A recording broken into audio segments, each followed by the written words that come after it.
Hi, welcome to Sereen's kitchen. இன்றைக்கி நம்ம ஒரு சைட் டிஷ் ரெசிபி தான் பண்ண போகிறோம்.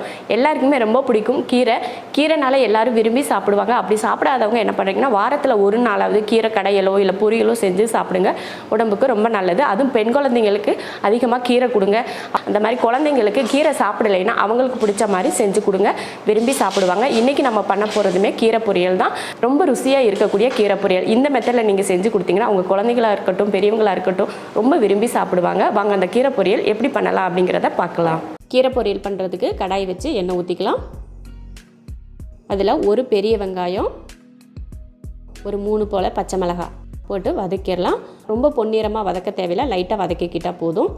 அடுத்து நம்ம கீரை சேர்த்துக்கலாம். ஒரு கட்டு முருங்கைக்கீரையை க்ளீன் பண்ணிவிட்டு எடுத்து வச்சுருக்கு, அதையே சேர்த்துக்கலாம். தேவையான அளவுக்கு உப்பு சேர்த்து லைட்டாக கலந்து விட்டுட்டு ஒரு 1/4 டம்ளர் அளவுக்கு தண்ணி சேர்த்துக்கலாம். தண்ணி சேர்த்துட்டு நல்லா கலந்து விட்டோம்னா கீரை ரொம்ப கொஞ்சமாக வந்துடும். ஏன்னா நம்ம கீரை போடுறப்ப எப்பவுமே அதிகமாக இருக்கிற மாதிரி இருக்கும். நம்ம கலந்து விட ரொம்ப கம்மியாக மாறிடும்.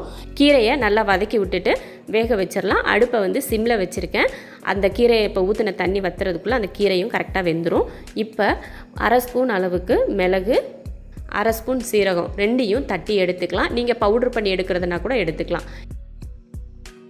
இப்போ கீரை பார்த்திங்கன்னா நல்லா வெந்துருச்சு. அது நம்ம ஊற்றின தண்ணியும் கூட நல்லா வத்திருச்சு. இப்போ கொஞ்சமாக தண்ணி இருக்குது. அந்த டைமில் பார்த்திங்கன்னா நம்ம தட்டணும் இல்லையா, மிளகும் சீரகமும் அதையும் சேர்த்துடலாம்.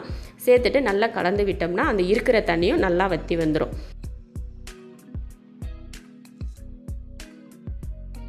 இப்போது அடுப்பை ஆஃப் பண்ணிடலாம். அடுப்பை ஆஃப் பண்ணதுக்கப்புறம் நம்ம கையில் ஒரு கைப்பிடி அளவுக்கு தேங்காய் துருவல் சேர்த்து நல்லா கிளறி விட்டுக்கலாம். இப்போ சூப்பரான முருங்கைக்கீரை பொரியல் ரெடி ஆயிடுச்சு. இதே மெத்தடில் நீங்களும் செஞ்சு பாருங்கள். மிளகும் சீரகமும் இது போல் நீங்கள் தட்டி கீரை பொரியல் பண்ணி பாருங்கள். அவ்வளோ சூப்பராக இருக்கும் டேஸ்ட்டு. இது போல் கீரை பொரியல் நீங்களும் செஞ்சு பார்த்துட்டு எப்படி இருக்குன்னு சொல்லிவிட்டு கமெண்ட்டில் சொல்லுங்கள். பிடிச்சிருந்தா லைக் பண்ணிவிட்டு ஷேர் பண்ணிவிட்டு நம்ம செரீன்ஸ் கிச்சன் சேனலை சப்ஸ்கிரைப் பண்ணி பக்கத்தில் இருக்க பெல் ஐக்கானை கிளிக் பண்ணி வச்சுக்கோங்க.